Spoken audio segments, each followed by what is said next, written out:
Erokende nango acha mafuta moi muke de mon cœur ezaka teke ba minduki ose bima na ba site ya président honoraire mais ezaki na ba proche na eti lelo batambola na ba jeep ya présidence de la République mais siko tout ça bino régime actuel et mon yango alors est-ce que ça permis ti lelo ba proche ya ancien président na yemoko batambola na biloko ya présidence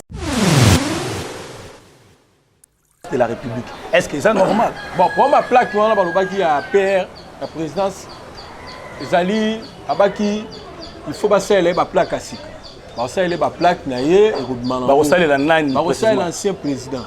La plaque naïe, on a une plaque comme un sénateur, comme un sénateur à vie, on a une plaque net sénateur. Voilà, Babaki on a malembe. Et les canons. Et les canons, bon, on a minute. Alors, j'ai l'imboute des armées, bon plaque pour tout le monde là. Mon cœur sonne. Alors, on a évité. Mais cacophonie, on a un journaliste. Il y a un grand journaliste, mais Ebani Leloté. Cacophonie, on a déjà Bemba, na musique, na Katumbi, parce que l'opposition républicaine. Mais il y a un président élu, il y a une opposition. Et ça, la famille politique, mon papa. Bon, on a évité la mouka, on se la personnalité juridique. Parce qu'on a évité même la journal officiel, le ministère de l'Intérieur, raté. Je ne sais pas, bon, voilà, mais ce qui est vrai, déjà, cacophonie, banakara. Quand on a une opposition républicaine, Moïse Katumbi, Nabemba, hier, le président élu, on a évité le gouvernement, on a évité le baraté, on a évité ce qui a élu, ce qui a salarié, là, je ne sais pas, mon frère, mais cacophonie, banakara, et banika sikote, et bananangokala, bakabona na bande, et existera. Rolanda yo bien déco, ozo pesa ba crédit et belé et pas ya président de la République. Na ndenge ozo ba ke ba désarmer GLM, na ndenge ozo ba ke ba ko désarmer Kingakati. C'est comme si ozo pesa ba crédit alors opinion na opinion ezo mona ndé président ça na pouvoir belé te likolo ya ndeko Kabila dans la mesure où si lelo oyo ozo mona ba tunyon so ba zaki ba ministre ya Kabila si lelo bazo occuper banda ku ya l'état. Alors que ce qui est sur la constitution, ceux qui ont occupé fonction et que fonctionne permettant qu'ils aient l'État. Dès que l'on peut savoir garantie, moi préavis, il faut que mais tout le monde a dit qu'il fallait pas bimisa ndeko Shadar nanda si le lot a bimité azara nanda. Pour permettre ma kabola deux ans na poste bon. Bango et andinga na bango. Maman m'a 2 ans à Bagnon les lotas. Bagnon à Genève. Non, on va voter Faïlou candidat unique à opposition. On a un mandat 2 ans. Après 2 ans, on va la sous-élection. On a été sur un bas on va réorganiser encore l'élection pour un nouveau président. On a été sur un postulé sous candidat là, je ne sais pas, Stani n'a pas payé, ce sont des gens au bazar désordre, désorganisés.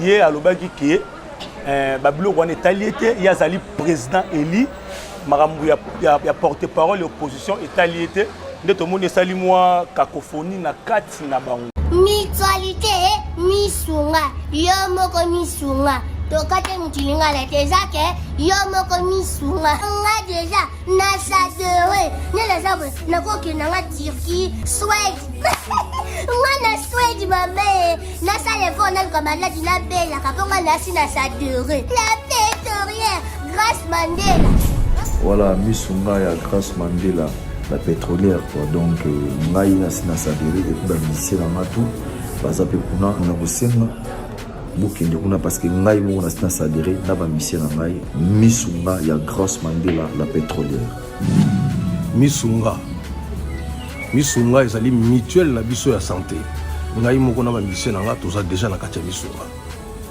misunga ekopesa yo soin en cas de problème na mboka so pe sengi bima libanda et bimisio kaka misunga ya mama Grâce Mandela. Allô ngaya wa santé eza misunga hey okatelinga lingala pour na santé mwana mon fils pour ma santé misunga okatelinga lingala bandeko misunga ezali kokatela mutu lingala te ezali mutuelle de santé oyo epesameli na bato nyonso employé to non employé mutu nyonso oyo akoki kaka kocontribue na mbongo mokie na fin du mois po ete mokolo akobela misunga ezwa soin na ye na bahopito nyonso ya minene ya République démocratique du Congo. Soki maladi na yo bakoki kotraite yango awa na Congo te misunga akozwa charge na yo okende kozwa soin na bamboka lokola Afrique du Sud, Turquie, Suède, Russie, to Inde. Kala mingi te na bamboka misusu. Soki mutu oyo misunga ezwaki charge na ye mpo na basoin nzambe akamati molimo na ye misunga akosokipe na mort na corbillard.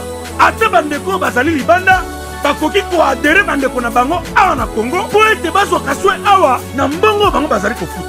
Na misunga ta santé c'est ta vie. Merci de nous savoir très nombreux en train de nous suivre sur les 3.w.congofrance.com. Alors ça c'est l'émission Les Sociales du Peuple. Nous ne pouvons pas commencer cette émission quand on est au Loba sans pour autant topé ça. Un grand remerciement à l'autorité morale de l'émission Nabiso. Il y a Zali Bongo, M. Didi Dipumba. Topé si ba mote place Zali topé si mote pa ya Mama Sandra Maluma de longues jambes topé si mote pa ya Chimel Kitoko à ba Fossette bon ba Katalion. Alors bande ko balandi ya émission Nabiso le loto yambi un analyste politique indépendant. Il y a Zali Bongo analyste politique indépendant na ye to meka un peu ko briefer moi bah quelques points d'actualité où ils ont dominé vraiment biso à la République démocratique du Congo. Alors la présenter bino ndeko ndeko yo mo se présenter Neko mon cœur qui n'en vous dit analyste indépendant. Analyste indépendant, je suis là pour nous côté la pouvoir opposition ça analyse aux alliés correct. Alors ndeko mon cœur à se présenter ndebo qui a des alliés analyste indépendant azani pour ni boye azapena vraiment na ndenge na indépendant. Alors ndeko poto kende vraiment parmi les points où il domine l'actualité na biso, notamment tous un point où il y a désarmement, il y a cité GLM, site si vous voulez, GLM. Donc tout qui na GLM va désarmer, on va bimisi babiloko, moi ni n'habite l'impression dans chose nini par rapport il y a désarmement, il y a site GLM. Bon, elle bosse là le bas, la moka, tout ça mon kundi moro. Tout ça la terre. Parti Mboka parce que tant que ça va bien côté et dans la cima côté à clinique Ngalema. Au moins so ya wana po tourner na cima clinique Ngalema no zanzela wana bakanga. Oso ngabo bakanga. Moura. Abino et ça l'a raté. To ça deux présidents na Mboka. Il y a un seul président dans ce pays. C'est-à-dire que to ça la té awa et ça site présidentiel, il y a président honoraire donc on dirait comme si le président est encore en fonction. Non. Alors, désarmer en haut, c'est peli et c'est lui bien. Troki, on a plus de 15 chars, armement, donc ça va pas. Alors, tu évites ce qui Babilo, on a 20 ans, on a Zelanini, proposition des années Nini pour Nayango. Ce qui peut éviter de paralyser Mboka, paralyser Mboka, en tout cas c'est grave. C'est grave. Alors, c'est grave vraiment. Alors on est comme mon cœur, vraiment, le président a désarmé quand GLM. Et bon, vous croyez que la Kinakati vraiment a munitions et alité pour au but 15 chars et bimikuna, bamindu Kamakasi, oyo toujours rappelé Batuke na Est, na Bisokuna, Batubandeko Bazar au Koufa.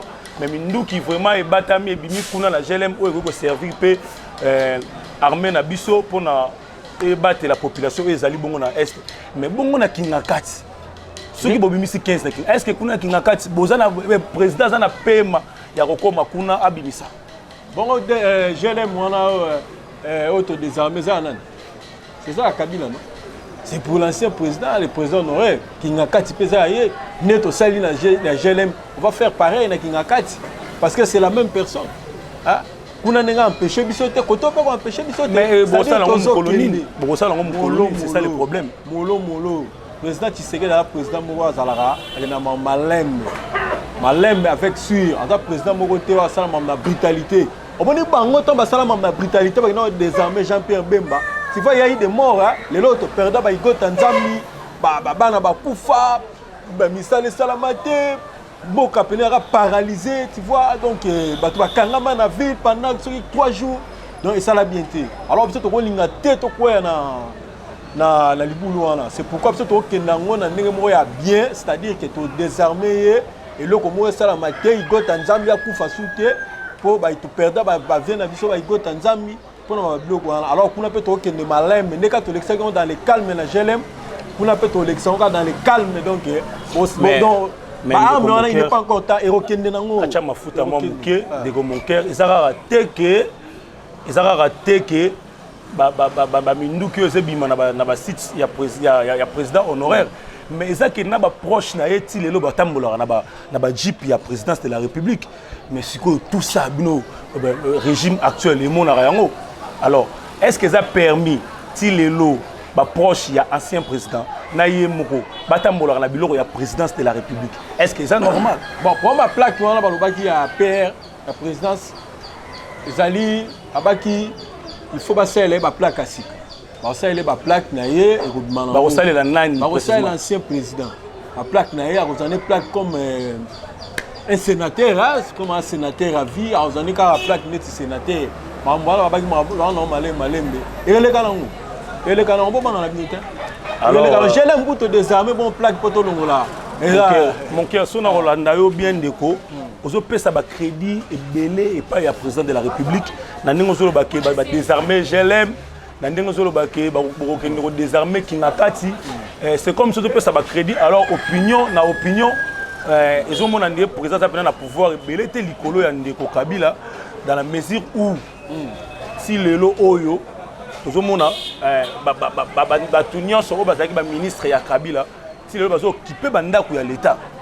Alors que ce que nous sur la constitution en Moka, ceux qui vous occupez fonction mobile et que fonctionne permettant que aux gens dans l'État dès que l'on peut savoir garantie moi préavis mobile il faut tika ndako mais tout le monde yango awa balobaki que non fallait pas bimisa ndeko Shadar na ndako ti lelo abimite azaka na ndako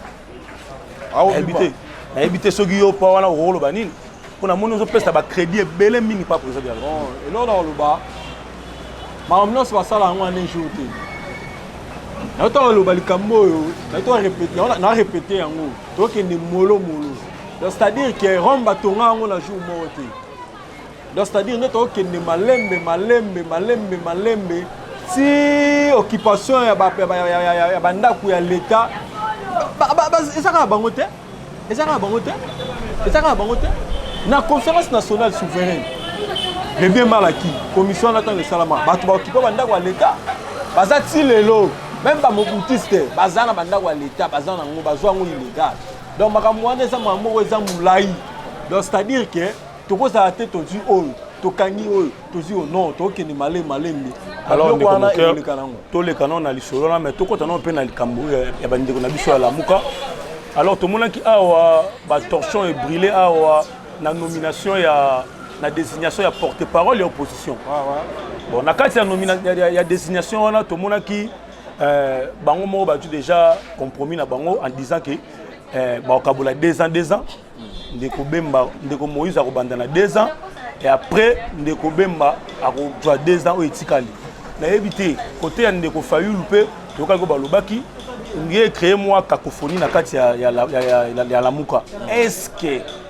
2 ans na bakaboli loi mibeko na biso ya mboka yo en tant qu'analyste politique indépendant est-ce que mibeko na biso ya mboka permettre bakabola 2 ans na poste wana bon bango ya ndenge na bango maman ba 2 ans ba banyon le lota ba banyon banda Genève non ba voter Fayulu candidat unique à opposition a ça le mandat 2 ans après 2 ans ba robandela sous élection bon on a été sur en bas wapi ba bandela sous réorganiser encore ba élection pour ba bimisa sous un nouveau président na été sur il ngara postuler sous anga sous candidat là je ne sais pas stani na bango pays ba na bien té ce sont des gens au bazar désordre bazar désorganisé. Alors bon pour ma porte-parole opposition au moment où bato na fsa bino ba batumoko boye ba olukala Comment on a battu le Gambon et on a pas même pour se choisir porte-parole de l'opposition. Et comme même il y a un Kabula. Alors, bata marque, on a ça pour Kabula pouvoir na tête à mort à Kabula 2 ans. Les personnes va failli 2 ans. On a 2 ans. Alors, Mboka il n'y a qu'une. Mais il y a on a encouragé bango. Donc on va faire l'organisation on a mamba 2 ans na bango. Et ça problème t'es pas kende. Bah ça là, il y a sali 2 ans, on a sali 2 ans. Ce qu'on a démissionné, je ne sais pas ce qui procédé en vos années. Ce qu'on a démissionné après va voter sur Moussousou. Bon, et ça problème na bango. L'essentiel qui est aux oyango, ben institution nous sommes mboka et koka, mboka tambula. Yangwana. Mais par rapport à ça, ndeko Martin Fayoulou, hier à l'obagi qui est Babilo on est allié, il y a Zali président élu, Maramou il y a porte-parole de l'opposition est allié, de tout le monde est sali moi cacophonie na 4 na bango. Alors on a évité. Mais cacophonie on a un journaliste, il y a un grand journaliste mais ebani les lotés. Cacophonie bana déjà bemba na musique na katumbi, parce que l'opposition républicaine. Mais il y a un président élu, il y a une opposition. Et ça, la famille politique, mon papa. Bon, on a évité la mouka, on a la personnalité juridique, parce qu'on a évité même la journal officiel, le ministère de l'Intérieur, ils ont raté. Je ne sais pas, bon, voilà, mais ce qui est vrai, déjà, cacophonie, banakara. Quand on a une opposition républicaine, Moïse Katumbi, Nabemba, hier, le président élu, on a évité le gouvernement, on a évité le baraté, on a évité ce qui a élu. Là, je ne sais pas, mon frère, mais cacophonie est banakala, et banika sikote, et banana ngokala, bakabwana na bonde, et existera té, et na web c'est le mot boui. Bemba autos à la président ya la Mouka, les bassa bablon la bango ya un tour de rôle. Bemba autos à président la Mouka, est-ce qu'a convoqué déjà réunion morona ba cadre sur la Mouka, a convoqué combien de fois, papa? Aucune fois. On comprend? Moïse Katumbi. Même chose. Oh, musique, de quoi je pense que moi, si je ne m'abuse pas, aucune réunion, oh, il y a convoqué, il y a cadre, il y a vendre ensemble, réunion. Par là, il y a une raté, la mouka, la mouka, la mouka, en tout cas, ma propos est engagé à inviter la mouka, les propos n'engagent que notre invité. Alors, nous vous rappelons. Papa, siège à la mouka, na yebi pe siège na ngote ko question za ngam tout naka yo za na ba réponse siège à la mouka ngo za totamu la renseignement mobimba tout monde ata siège à la mouka ngote place ba siège aka o to monde ba cha pancarte mobo au siège soki à la mouka soki la mouka et ça la rata mais par là tonto lo baké siège à la mouka za la raté ba coalition nyo se pesa là on a siège té ndeko pour la biso to répondre à ba question na binoté même FCC même cash bazar rappel na bango na siège moro boité au siège à cash FCC on a peu côté on a et ça la raté. Alors parlons de la coalition FCC cash. Tout le monde qui a ndeko mon cœur yo zali analyste politique indépendant tout le monde qui a mikolo to leka il mettait za l'équipe vraiment bouleversé nzela o leka za quitté bandeko na sur IDPS ba barricade ki nzela bango balinga ki mariage wana ekufa. Bon, on a évité vraiment les analystes, ils me trompent ça biso moi ba élément moi mingi. Mariage na bato balinga ke kufa pourquoi? On a évité so peut pour kufa ou bien yoza pour continuer. Yo peut comme tromper ça biso réponse maloba na mboka na ondeko. Bon, mariage on a mariage moro boy diabolique tout d'abord. Les mariage moro boy. Tant là aussi ça satanique, ça diabolique, on fait kufa. Pardon, et ça mariage moro boy, on ça ko faire avancer mboka té. Tant là lelo oyo yo. Bino wat boza na mariage. Moi, si tu as mobile, tu vas moko. Parce que moi, ça pour toi même comme moi, il y a mobile. Mais les lots ont besoin de mariage. L'ordonnance, il y a président de la République. Si les lots contresigné le Premier ministre, le Premier ministre a limité contre-signé. Mais ça n'est pas une coalition. Non, c'est la coalition. C'est la constitution. Papa, c'est la coalition. C'est la constitution. Que le président Soga a fait l'ordonnance, il a engagé le gouvernement, il faut que le ministre a contre-signé. A été respecté, Bibé côté Foga a signé. L'ordonnance, le président de la République, il faut contre-signer. Et cause à la tête que non, et ça a raté la constitution, il faut permettre en côté. Et le lobby en côté. Et c'est l'ordonnance, le président de la République, donc tant qu'ils ont signé déjà, il faut appliquer. Donc il faut qu'après ministre contre-signer. Besoin de mariage. Donc si les lots on a Gécamine, il y a un SNCC. Papa na biso Baba Kiungu wa Kumwanza. Rien. Alors ça la terre toujours chômeur. Yep ça ce mariage wana siko eza ko apporter ni na mboka na biso papa. Donc alors mobimba oyo et comme ce mariage wana satanique ezaka ba ordonnance. Eza ebele to revendre président lobby gratuité de l'enseignement, enseignement de base. Oh, enseignement de base, c'est bani bana primaire, tina 8e. Autant que Willy Bakonga ya leki au primaire à Pamba. Oh, donc au moment où mariage moko boy désordre. Et en plus autant la koto président Tshisekedi mtabani mama gratuité de l'enseignement, bango ba oleka koto on a œuvre na biso et c'est banda nango kala. Tu habite sur banda na province ni. Donc aux sentir que donc entre bango, baza se contredire. Hein? Parce que c'est contredit. Oh, il y a le bibo et là on a besoin de le bibo. Tout le monde y a un maman basoti mouton. Tant que c'est ça, des autres. Mais na makambo basoti mouton na, excusez-moi, maman basoti mouton na il y a boire et à manger. Bah tu as FCC, bah Kizé, bah tu as cash na makambo basoti mouton. Parce que signature il y a basoti mouton.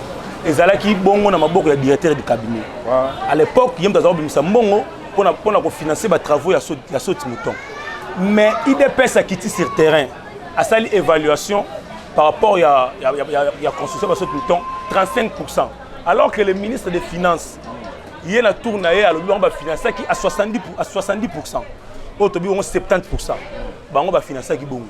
Mais tout ce qui a raté na IDPS, tu as la mouka pe ba député la mouka ba quitter sur le terrain, c'est même résultat na IDPS, 35%. Alors, na makambo ya soti mouton.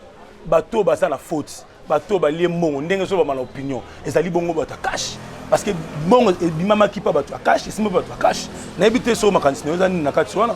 Bon en tout cas quand ça saute mouton là vraiment moi des autres des ali quand ba saute de mouton moi des autres des ali parce que mutazali ko engagé ba saute mouton là ezali qui directeur de cabinet il y a président de la République monsieur Vital Kamerhe parce que on tozaki na gouvernement mo ezali d'ailleurs, quand tu y es, quand tu as le parc, après ça, ordre mot pas engagé, gouvernement, ministre tout ça. Donc, moi, je suis responsabilisé par la présidence. Alors, ce monsieur, tout le monde a le cas, il a top Congo, non? A passé à top Congo. Il y a le big de travaux, ils ont réalisé à 70%. À ça, il y a une démonstration, le rôle de docteur en économie. À ça, il y a une démonstration, à Salaki, ils ont engagé à Emoro. Mais en tout cas, ce monsieur, en tout cas, il n'a pas convaincu. Parce que hier, à l'Obama Moussoussou, ministre de la Finance, à l'Obama Moussoussou. C'est-à-dire que le président de la République, là, dans la liste indépendante, le président de la République va revoir le cabinet. À revoir vraiment le cabinet. En tout cas, il y a un ça ne va pas là-bas. Donc par là, vous voulez dire que le président de la République est mal accompagné? Mais oui, à revoir, attends, on va revoir le cabinet. Il y a un ça ne va pas, non? On parle en français, il y a un ça ne va pas. Donc, on va simbater dans le cabinet. Les autres simbater. Alors, tout le monde est vital caméra, si tu sois, tu travailles sur le bouton. 70% déjà c'est ça là. Oh, 70% sont OK na Anjil wana et là on va côté. OK na oh, avec ça biso, d'ailleurs ce qui est grave. Abagi ce qui est le 31 janvier ba ko inaugurer ba sorti muto wana. Président va inaugurer. À l'obé ouais koloba. Ou après inauguration président de la République a inauguré. Et ça té. Président de la République soka soni pas inaugurer sorti muto moko. Hein? Oh, la gueule et aussi la torofete na baso de mouton. Cadeau à Noël. Il y a pas qu'ils ont la cadeau à Noël. Torofete na ngo quoi, baso de mouton là. Mais président, oh il y a pompage de Sili, a quoi pas même qu'on inaugurer ngo parce que bah monsieur c'est Sili. Mon corps. Hein? C'est aussi cette sorte de mouton là. Mon corps. Mais ndeko ya FCC ba komi ko benga ndeko ya cash. Banzambe ya ba travaux inachevés. Non, cash azana inane non. Cash azana inane. Ba si sinon mandaté. Ce ba si mandat na que Félix si mandat na après 5 ans tiki so de baso de mouton na bon wana obenga ngo inachevé papa. Na inane, d'ailleurs peut-être que non tozo. Hein? Président Marcel gouvernement bina mwani. Gouvernement okuto ku ne sel pas même inane. Ne sel pas même yana ba moi. Donc c'est-à-dire que gouvernement ezana ba moi. pourquoi on juge Moutou il y a travaux inachevés dans quelques mois. Mais non, monsieur, papa, tout ça logique. Tout c'est là après 5 ans, surtout mon atiki, basso de moutons le échanger il y a limité. Tout le quoi stade Camagno là, oh mon bout atiki là biso bon inachevé. Voilà tout qu'on dit. Mais on peut battre FCC. On peut battre inachevé. Ah, banzama ba inachevé. Ndetini bango batika inachevé ndeko oyo ezali mission le social du peuple bato balanda biso. Il faut citer moi quelques biloko pe pour illustrer bango. Commerce quand nzela commerce wana. Balaka ba sala ba route. Nzela ko. Soto zongi kutu na 5 chantiers. Balaka biso route. Na 5 chantiers. Batika commerce ne. Ah, batika université ne. Surtout côté même tina ba province stade ya ba Congo ngala mu Congo ngala ne Congo stade Lumumba na Matadi inachevé ti lelo na ko ba no tanga ba bloc belé bukanga lonzo et kufa ce pays inachevé il y a 30 millions ce qui combien de millions je ne sais pas la précision il y a chiffre exact combien de millions inachevé on en parle plus ya bukanga lonzo donc Makamboudon et Bel, donc on a pas notre temps à Makamboudon, bah il a chefé na bango. Tu as commis déjà pour chiter na émission na biso. Alors tu reproché pour moi mon kébiso ça va journaliste et solo fait Zalara. Bande ko ya FCC bo retirer quand même moi on a inachevé parce que ni ba inachevé pe zali mo belende ko monteur ndeti ba immeuble mo banda ko tonga na gare centrale wana. Et ça dit na compte sur l'état si le tika là inachevé bah c'est ça ouais avec noir wana za l'état si le lot wana za l'état wana za ki ya engagement ya roi marocain ce qui nini wa blo mo ba marque na ba joie qui ba licence na compte sur l'état ba licence mais ça l'état inachevé alors ba promesse c'est ina qui cause la inachevé ça té na ba immeuble to ba route papa inachevé na bango ezana na 5 chantiers papa ba pesa biso horizon ba train combien de trains ba ya nango inachevé na bango ba la ka biso courant électricité na 5 chantiers wapi yango inachevé na bango ba la ka biso route wapi yango ba tikili biso commerce kufa chance facha o chamba beto siko bango mane ba nano ba champion ba inachevé basali 18 ans ndeke mon keto des années toto ba koki pas même côté gratuité enseignement inachevé donc siko bango ne ba kolo inachevé papa bon to clôturer mission na biso na ba solo ka question moi comme on répondre en 1 minute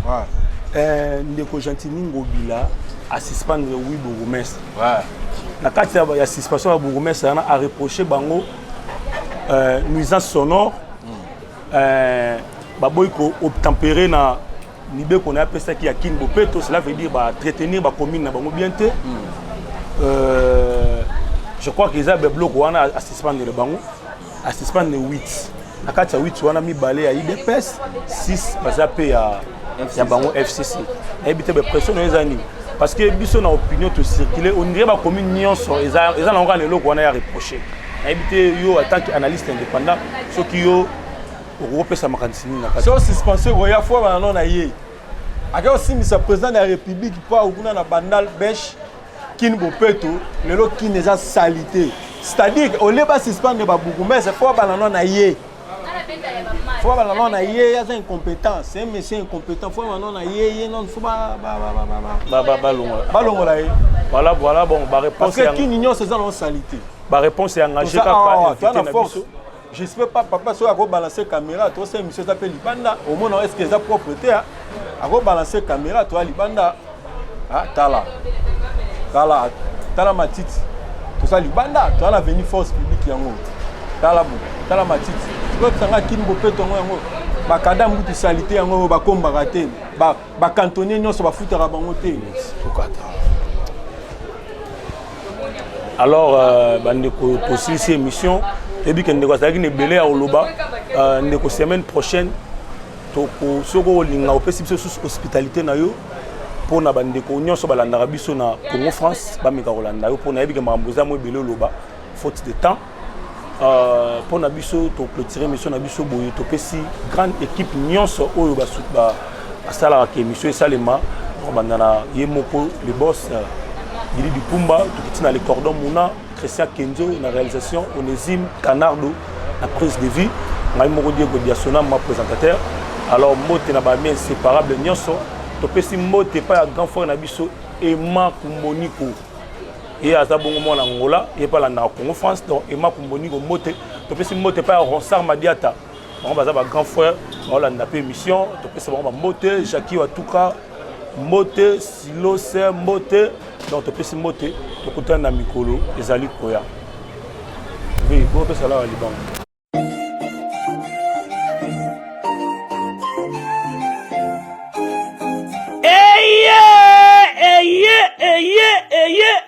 Papa, maman, tout nini eloko tozalaki kozela yango yoe pona ba séjour na bino eleka malamu na Kinshasa Kin Label, agence de location de voitures de luxe awa na Kinshasa ba memelu bino bongo Power Buzz Car oyo bazali na équipe na bango professionnel bazali na disposition na bino Power Buzz Car location de voiture ya sikape kitoko na prix ya malamu oyo wapi okoki ko contacter bandeko ya Power Buzz Car na ba numéro oyo plus 243 85 151 5000 topé na plus 243 82 23 86 668 Beli Soussou na www.powerbuzz-car.com topé na contact email contact@powerbuzz-car.com Ozamo Bimba Bana Kinshasa tosa la confiance Naba professionnel, ya bandeko, ya Power Buzz Car, oyo bapesi, offre spéciale pour na bino nyonso. Boko louer ba voiture pendant un mois na séjour na bino oyo. Bozali na yango, awa na kati ya Kinshasa. Benga ndeko mobali ndeko mosi, bandeko ya Power Buzz Car, po bazali ba meilleur na domaine ya location ya ba voiture de luxe. Power Buzz Car, eye kosilisa ba tracasserie nyonso ya transport ya ba délégation spéciale na bino ya famille pe ba transport nyonso privé oyo bozali na yango solution ezali kaka se moko Power Buzz Car oyo ezali solution ya suka po na déplacement na bino nyonso express po na likambo ya qualité pe quantité na ete mituka nulle part ailleurs au Kokuta yango kaka na Kinshasa en particulier pe République démocratique Mobimba kaka epa bandeko ya Power Buzz Car avec impact. Power Buzz Car musala ya ba professionnel pe na sécurité nyonso. Power Buzz Car le travail des professionnels. Que yo. Oui.